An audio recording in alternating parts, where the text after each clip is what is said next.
Friends, welcome my YouTube channel world career. आज हम आप लोगों को इसको बताने वाले हैं आधुनिक आवर्त साड़ी के बारे में, जो कि प्रेडिक्टेबल में है। इससे पहले हम एक पार्ट में बताए थे आधुनिक आवर्त साड़ी से पहले जितने भी वैज्ञानिकों ने आवर्त साड़ी के बारे में बताया, उनकी जो विशेषताएं हैं, उनकी क्या क्या त्रुटियां रही, ये सब बताएं। यदि आप नहीं देखें हैं तो डिस्क्रिप्शन में लिंक है, पहले उस वीडियो को ज़रूर देख लें, उसके बाद इसे देखें तो आपको ज़्यादा बेनिफिट रहेगा। आधुनिक आवर्त साड़ी जो पार्ट हैं वो बोर्ड एग्ज़ाम के लिए बहुत ही इम्पोर्टेंट हैं, और इसके अलावा कॉम्पिटिटिव एग्ज़ाम में भी इससे बहुत से क्वेश्चन पूछे जाते हैं। तो देखिए, आधुनिक आवर्त साड़ी में हम थोड़ा बताए थे कि आधुनिक आवर्त साड़ी को 1913 में हेनरी मोसले ने दिया था, जो कि मेडलिव की आवर्त साड़ी का संशोधन था, और यह परमाणु द्रव्यमान के स्थान पर परमाणु संख्या को आधार लेकर बनाया गया था। आधुनिक आवर्त साड़ी में तत्वों के भौतिक एवं रासायनिक गुणधर्म जो होते हैं, उनकी परमाणु संख्या के आवर्त फलन होते हैं, यानी कि परमाणु संख्या को बेस लेकर के आधुनिक आवर्त साड़ी बनाया गया है। अब बताएं, आधुनिक आवर्त साड़ी में 18 ग्रुप तथा 7 आवर्त हैं।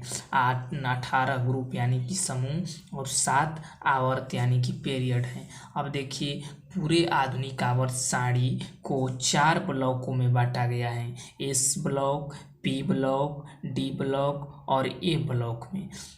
इस ब्लॉक में 2 ग्रुप हैं, 1 और 2।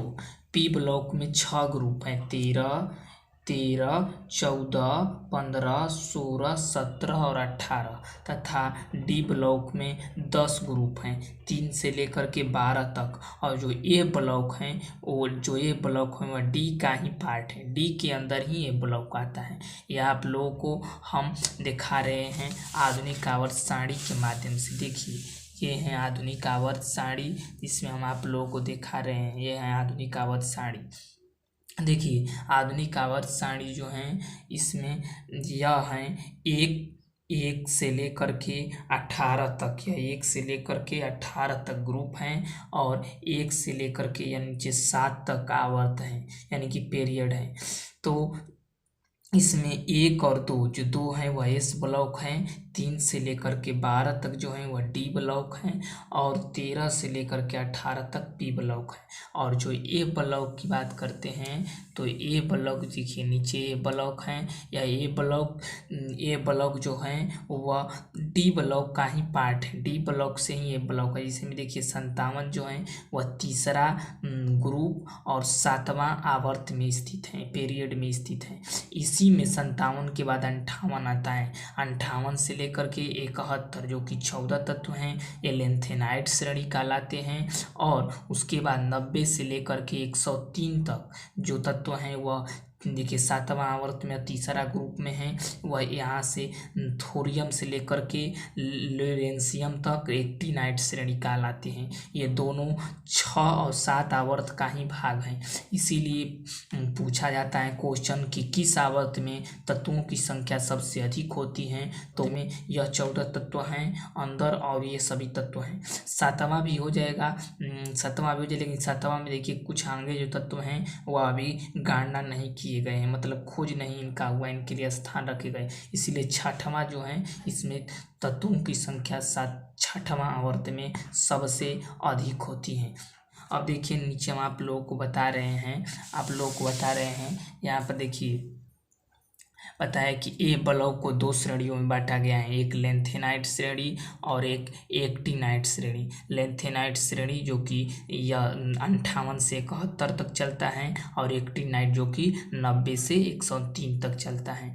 अब आधुनिक आवर्त साड़ी में, जिसे में देखिए ये है आधुनिक आवर्त साड़ी, फिर में दिखा रहे हैं हम, तो ये आधुनिक आवर्त साड़ी है। तो आधुनिक आवर्त साड़ी में कोई भी तत्व, जैसे में सोडियम, मैग्नीशियम, या ज़्यादा से ज़्यादा आपके बोर्ड एग्जाम में केवल 20 तक पूछता है कि 20 तक, या ज़्यादा से ज़्यादा 30 तक पूछ सकता है कि कोई भी तत्व किस ग्रुप में और किस आवर्त में स्थित है। जैसे ले लेंगे हम सोडियम कहाँ स्थित है, सोडियम पहला ग्रुप और तीसरा आवर्त में स्थित है। तो ये आप देख कर तो आवर्त साड़ी को बता सकते हैं, लेकिन बिना आवर्त साड़ी को देखे, क्योंकि एग्जाम में तो आप आवर्त साड़ी ले जाएंगे नहीं, तो आप लोगों को बताना है कि किस ग्रुप में और किस आवर्त में स्थित है। कोई भी तत्व पूछेगा पोटेशियम किस ग्रुप और किस आवर्त में स्थित है। तो इस तरह देख रहे हैं कि पहला ग्रुप है और चौथा आवर्त है, लेकिन ज्ञात करने का उसका नियम क्या है। तो देखिए हम आप लोगों को ट्रिक मेथड द्वारा बताते हैं कि कोई भी तत्व कैसे ज्ञात करेंगे कि वह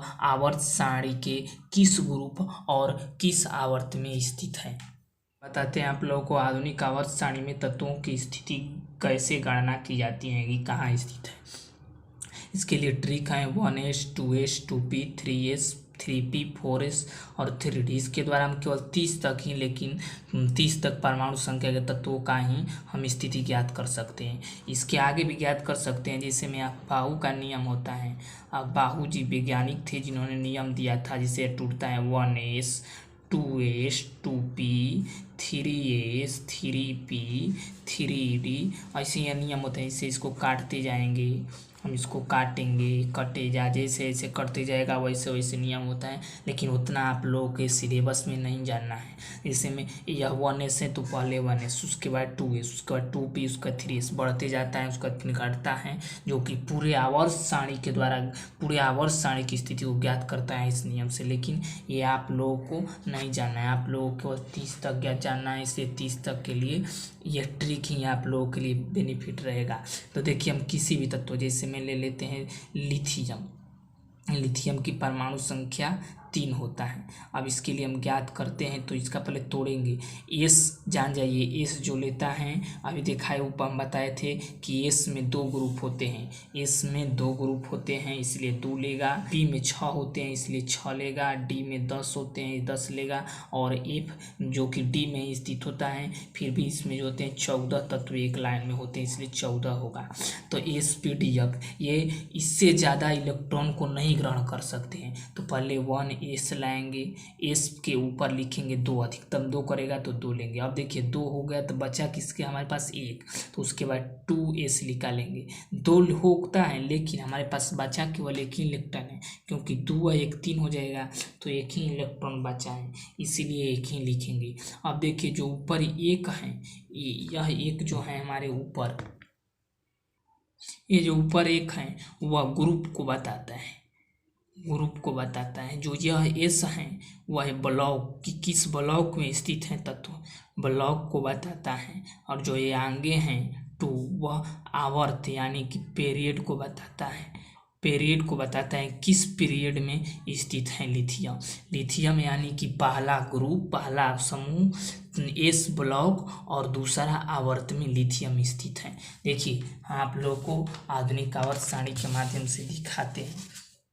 आधुनिक आवर्त सारणी में है, ये देखिए लिथियम जो है दूसरा आवर्त, पहला समूह और एस ब्लॉक में स्थित है कि नहीं। इसी प्रकार आप किसी का भी 30 तक में किसी का भी ज्ञात कर सकते हैं इस नियम के आधार पर। जैसे हम देखिए आगे ले लेते हैं एल्युमिनियम का ज्ञात करते हैं। एल्युमिनियम का 13 होता है। तो देखिए 1 अब तोड़ेंगे, फिर 1s, पहले एस लेंगे तो S2 लेता है, 2s, फिर 2s है तो 2s लेंगे, ये अभी 2 लेता है। उसके बाद 2p अधिकतम कितना लेता है 6, तो p को 6 देंगे। अब देखिए 2 2 4 6 10 हो गया। अब 3s उतारेंगे, s का लेता है एक s 2 लेता है, 2 और लिखेंगे तो 10 2 12 हो गया। और हमारे पास केवल 13 है तो 1 लेना है, तो उतारेंगे 3p, लेकिन इसके ऊपर होगा कितना, केवल 1, क्योंकि हमारे पास इलेक्ट्रॉन अब 1 ही बचा है तो 1 होगा। अब देखिए यह ग्रुप बताएगा, यह बताए कि यह ग्रुप बताएगा, यह ब्लॉक बताएगा कि पी ब्लॉक में स्थित है एल्युमिनियम। जो अंतिम में बचेगा वही बताएगा। और ये पीरियड को बताएगा किस आवर्त में, यानी कि तीसरे आवर्त में एल्युमिनियम स्थित है। लेकिन अब देखिए ग्रुप बता देते हैं, ग्रुप यह 1 में स्थित नहीं है, ग्रुप जो है वह 13 में स्थित होता है। एल्युमिनियम 13 ग्रुप में स्थित होता है। लेकिन ये क्यों आया, क्योंकि हम बताए थे कि जो पी ब्लॉक होता है वह 13 से शुरू होता है और 18 तक होता है। तो इसमें 1 आएगा तो हम 13 लेंगे, 2 आएगा तो 14 लेंगे, इस प्रकार। यदि 6 आएगा तो हम 18 ग्रुप को लेंगे। अब इसका मतलब जब पी पर 1 आया तो इसका मतलब 13 है। इसी प्रकार यदि डी पर 1 आता तो यानी कि डी 3 से 12 तक होता है, 10 होता है। तो अब डी पर जब 1 आता तो उसका अर्थ होता है कि यानी कि तीसरा समूह में स्थित है। इसीलिए इस प्रकार एल्युमिनियम का जो ग्रुप है वह 13 ग्रुप है, यानी कि 13 ग्रुप में एल्युमिनियम स्थित है, 1 का मतलब। और पी यानी कि पी ब्लॉक में स्थित है। और डी या पीरियड यानी कि तीसरा पीरियड में स्थित है। देखिए हम आप लोग का आधुनिक आवर्त सारणी की मदद से दिखाते भी हैं। देख लीजिए यार, आधुनिक आवर्त सारणी कहाँ स्थित है? एल्युमिनियम जो है वह तीसरे हमारे तीसरे आवर्त में स्थित है एल्युमिनियम। और 13वां को हम बताएं कि 1 मानेंगे, 14वां को 2, इस प्रकार यदि हम बताएं डी में आएगा तो डी में तीसरा को हम क्या मानेंगे? पहला मानेंगे। जब डी के ऊपर 1 आएगा यानी कि तीसरा ग्रुप में स्थित है। और आवर्त तो सही दिखाता है, और पी ब्लॉक में तो यह स्थिति है। यह समझ गए आप? इस प्रकार आप अन्य का भी ज्ञात कर सकते हैं। देखिए आगे हम आप लोगों को बताने वाले हैं कि कोई भी आधुनिक आवर्त सारणी में कोई तत्व ले लेंगे, तत्व की संयोजी इलेक्ट्रॉन कितने होते हैं तथा उस तत्व की संयोजकता कितनी होती हैं, इसका नियम बताएं। इससे पहले एक चीज़ आप लोग जान जाइए, जैसे मैं आप लोगों को बताए ऊपर कि SpDF होते हैं। तो SpDF जो होते हैं उसमें 2, 6, 10, 14 इलेक्ट्रॉन अधिकतम भरे जाते हैं। तो ये जो होते हैं SpDF ये उपकक्षा कहलाते हैं, उपकक्षा। और जो कक्षा होते हैं हमारे वह के, एल, एम और एन होते हैं। यह आगे भी बढ़ते जाते हैं। तो इसमें जो इलेक्ट्रॉन भर जाते हैं वह 2, 8, 18, 32 इस प्रकार भर जाते हैं।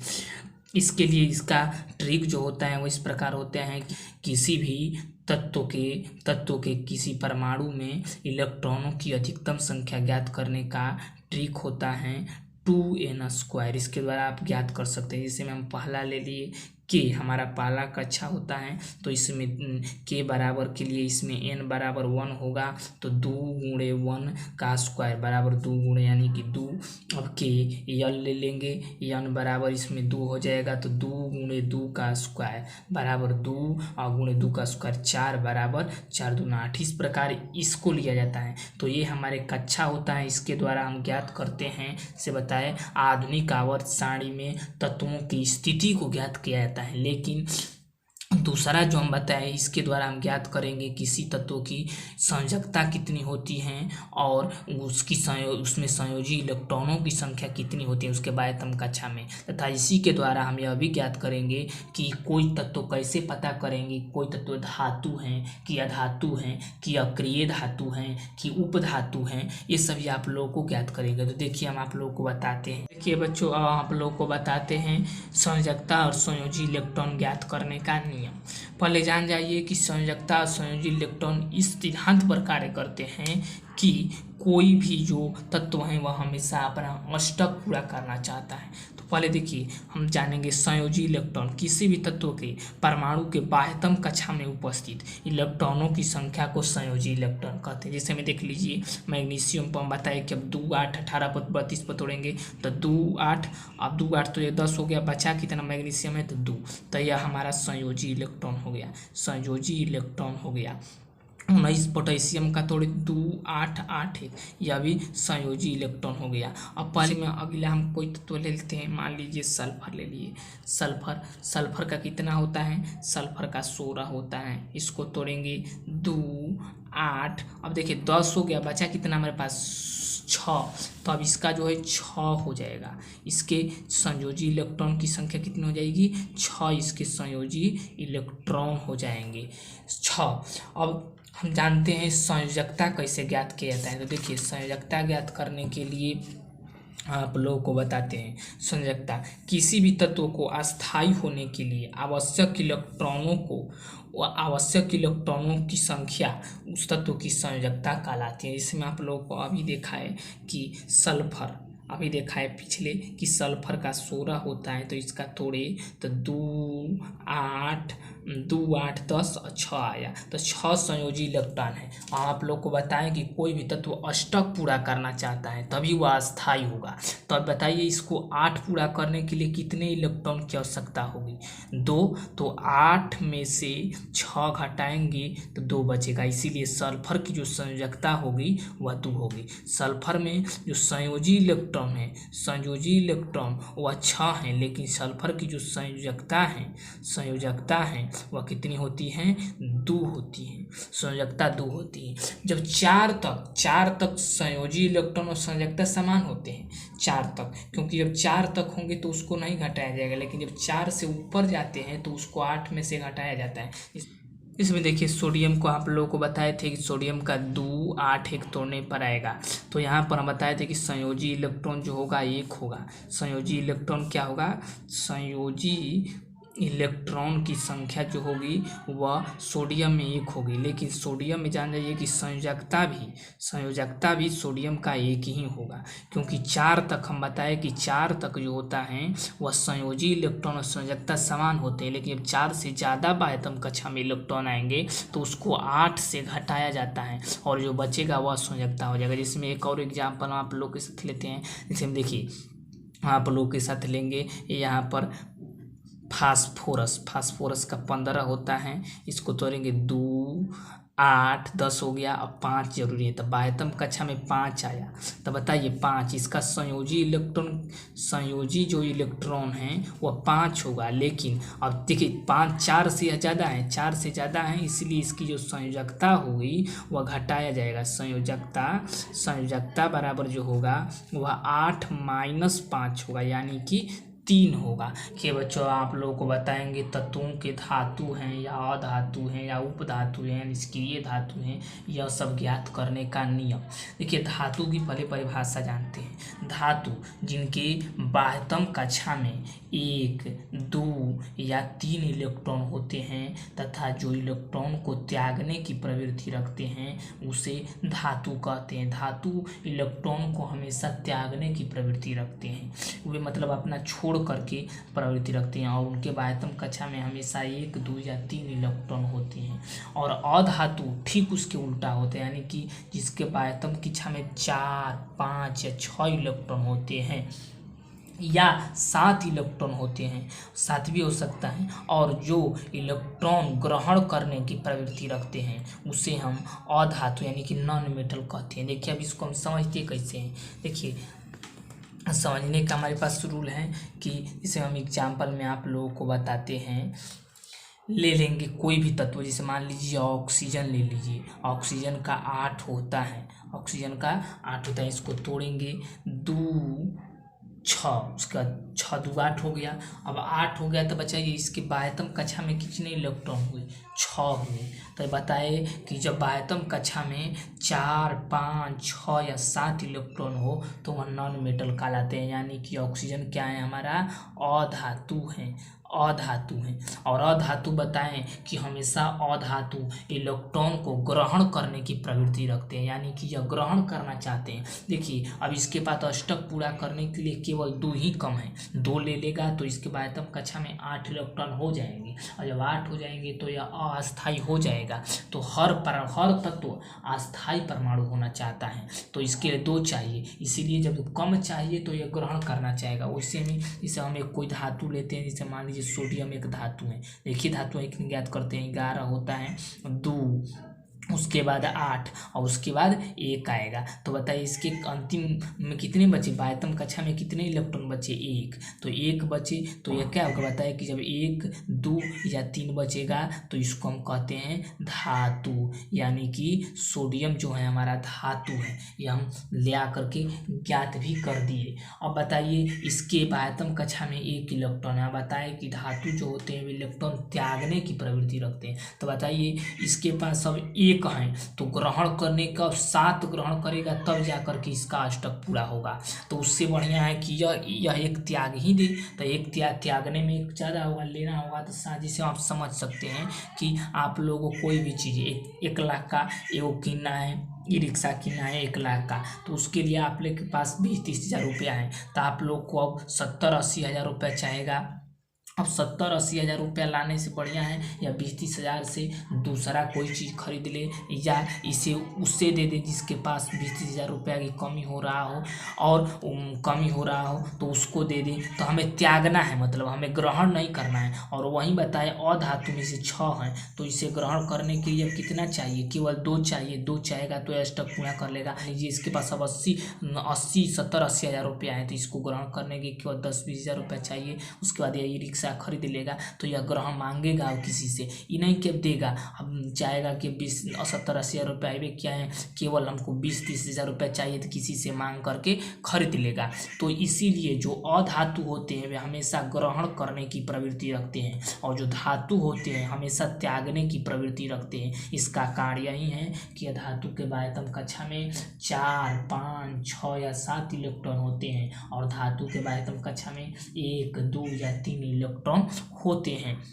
अब इसी के आधार पर हम संयोजकता भी बताए कि तोड़ते हैं। इसीलिए संयोजकता जब 4 से ज़्यादा होता है तो उसको हमेशा 8 से घटाया जाता है। निष्क्रिय कोई और भी ले सकते हैं, जैसे मैं आप लोगों को एक और ले लीजिए, कोई भी मान लीजिए फास्फोरस ले लीजिए, 15 होता है, ज्ञात कर लीजिए। 2, 8, अब बचा कितना, 5। तो बताइए 5 बचा तो बताइए इसके ग्रहण करने के लिए बताइए 4, 5, 6 या 7 है कि नहीं, तो 5 है, यानी कि यह अधातु है। यह ग्रहण करने की प्रवृत्ति रखेगा। 3 रुपया लेना चाहेगा, अष्टक पूरा करने चाहेगा, ये नहीं कि 5 रुपया देना चाहेगा। यह होता है धातु और अधातु ज्ञात करने का नियम।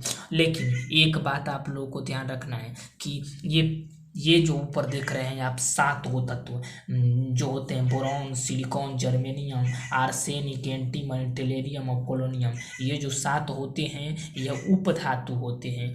उपधातु, इनका गुण जो होता है धातु और अधातु दोनों से मिलता है, इसीलिए इनकी कभी निकालना नहीं है, इन सबको याद रखना है, क्योंकि ये जब आएगा तो उपधातु होगा। अब जैसे बोरान हम ले लेंगे, बोरान का 5 होता है, तो बोरान का 5 होता है, ही नहीं कि 2 और 3 बचा तो इसको कह देंगे कि धातु है, नहीं, गलती हो जाएगा। यहीं पर तो आपका नियम गलती हो जाता है, इसको आप लोग को याद करना है। ये सब एक्सेप्शन में आते हैं, इनके ये धातु और अधातु दोनों के जैसे गुण बताते हैं, इसीलिए इनको उपधातु कहा जाता है। और इनको छोड़कर बाकी जितने भी तत्व हैं 118 पूरे आधुनिक आवर्त सारणी में, उन सभी को इस नियम से ज्ञात किया जा सकता है। लेकिन ये जो 7 हैं इनको याद रखना है, ये एक्सेप्शन में आते हैं, ये उपधातु हैं।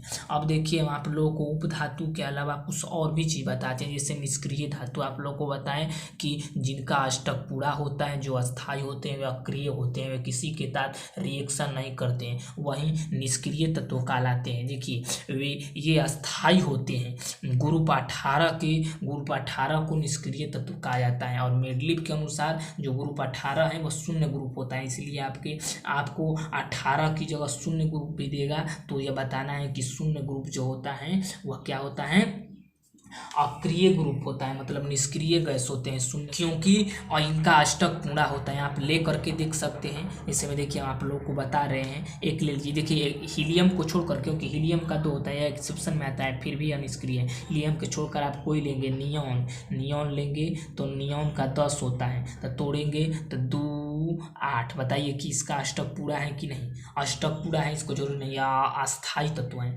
यह अस्थाई है। अब देखिए आर्गन का लेंगे, आर्गन के क्या होता है 18, 2, 8, 10 और 18, आर्गन का 18 होता है, तो 2, 8, 8 इसका भी अष्टक पूरा है। बाकी जितने भी लेंगे सभी का अष्टक पूरा है और इसीलिए ये निष्क्रिय तत्व कहलाते हैं। निष्क्रिय तत्व 18 ग्रुप के जितने भी तत्व हैं वे सभी निष्क्रिय होते हैं। जिसमें देखिए कौन कौन होते हैं, helium, neon, argon, krypton, xenon और रेडॉन। इसको याद करने का जो ट्रिक है वो इस प्रकार है, जैसे हे से हे, नेहा और कृति, जीना सिर्फ रंजन के लिए, हे से हीलियम, ने से नियॉन, और से आर्गन, क्री से क्रिप्टॉन, जीना से जेनॉन और सिर्फ रंजन से रेडॉन होता है। Helium, neon, argon, krypton, xenon और रेडॉन ये जो होते हैं अक्रिय गैस होते हैं, इनके अष्टक पूरा होता है, ये अस्थाई तत्व होते हैं।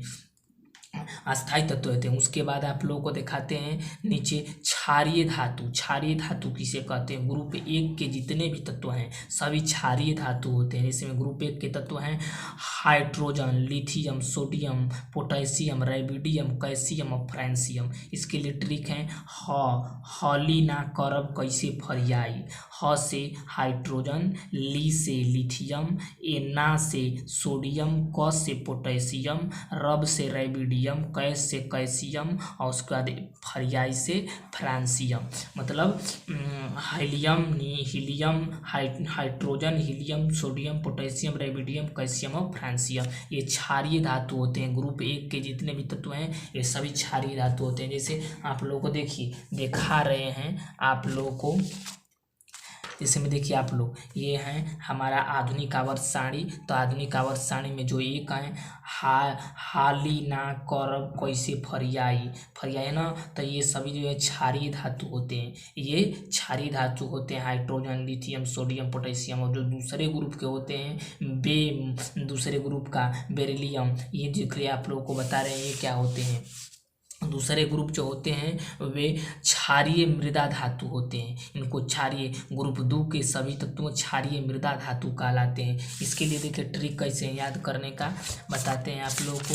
इसके लिए ट्रिक है कि जैसे इनमें तत्व जो होते हैं beryllium, magnesium, calcium, selenium, barium और रेडियम होते हैं। तब बे मग का सरबराह इसका ट्रिक है। बे से बेरिलियम, मग से मैग्नीशियम, का से कैल्शियम, सर से सेलेनियम, बा से बेरियम और रा से रेडियम। ये होते हैं बे मग का सरबराह। बेरिलियम, मैग्नीशियम, कैल्शियम, सार्नेरिक, बेरियम और रेडियम होते हैं। और ये होता है हाइलोजन वर्ग। लास्ट है हाइलोजन वर्ग। ग्रुप 17 को हाइलोजन वर्ग कहा जाता है। इसमें जो तत्व होते हैं फ्लोरीन, क्लोरीन, ब्रोमीन, आयोडीन और एंटीमनी होते हैं। इसके लिए ट्रिक जो है वह है फिर कल बाहर आई एंटी, फिर से फ्लोरीन, कल से क्लोरीन, बाहर से ब्रोमीन, आई से आयोडीन और एंटी से एंटीमनी होता है। एंटीमनी देखिए हम आप लोगों को सारणी के माध्यम से इसे दिखाते हैं। इसमें आप देखेंगे जो यह हाइड्रोजन, लिथियम, सोडियम यह जो दिख रहा है आप लोग हैं आप देख रहे होंगे यह पहला ग्रुप है। इसी को हम कहते हैं क्षारीय धातु। इसी को कहते हैं क्षारीय धातु। इस ग्रुप के जितने भी तत्व हैं सभी क्या हैं? क्षारीय धातु हैं। सभी के सभी क्षारीय धातु हैं, सभी के सभी। और जो ये दूसरा ग्रुप हमारा दिख रहा है ये जो दूसरा ग्रुप के जितने भी तत्व हैं सभी तत्व क्षारीय मृदा धातु, क्षारीय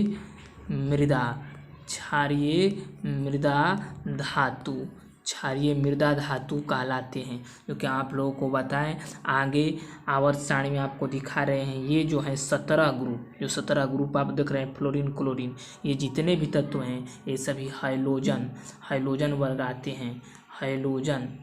इसको हाइलोजन वर्ग कहते हैं।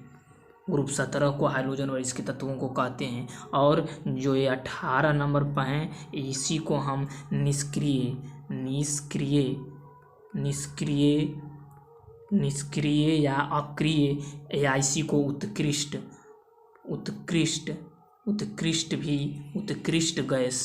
उत्कृष्ट गैस भी कहा जाता है इस ग्रुप। और देखिए हम आप लोगों को दिखा रहे हैं जो ये बोरॉन, सिलिकॉन, उसके बाद यह जर्मेनियम, आर्सेनिक, एंटीमनी, टेलेरियम, पोलेरियम इस तरह करके जो टेढ़ी मेढ़ी देखिए यहाँ पर दिया गया टेढ़ी मेढ़ी रेखा जा रही है वह जो है उपधातु है। वह देखिए इस रंग का है ना, यह उपधातु रंग का है इसलिए यह उपधातु है। और इसके जो इधर जितने भी तत्व हैं इसके इधर जितने भी सब तत्व हैं ये सभी के सभी धातु हैं। और जो इधर इसके जो तत्व हैं वे सभी के सभी अधातु हैं। यह इस सारणी के माध्यम से आप बता भी सकते हैं कि कौन अधातु है और कौन धातु हो। तो गाइस कैसा लगा आपको हमारा वीडियो हमें ज़रूर बताएं कमेंट करके।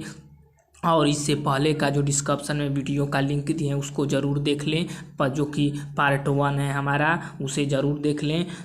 और एक वीडियो हम और लाएंगे जो कि इसके ऑब्जेक्टिव का होगा। उस जानने के बाद आप लोगों को पूरी तरह से क्लियर हो जाएगा। इसका एक भी क्वेश्चन आपके बोर्ड एग्जाम में इससे नहीं छूटेगा, जो कि 5-6 नंबर इससे फिक्स मिलता है। तो ऐसा लगा हमारा वीडियो लाइक और कमेंट करके ज़रूर बताएं तथा हमारे चैनल को सब्सक्राइब करें। मिलते हैं किसी अन्य वीडियो के साथ, तब तक के लिए जय हिंद।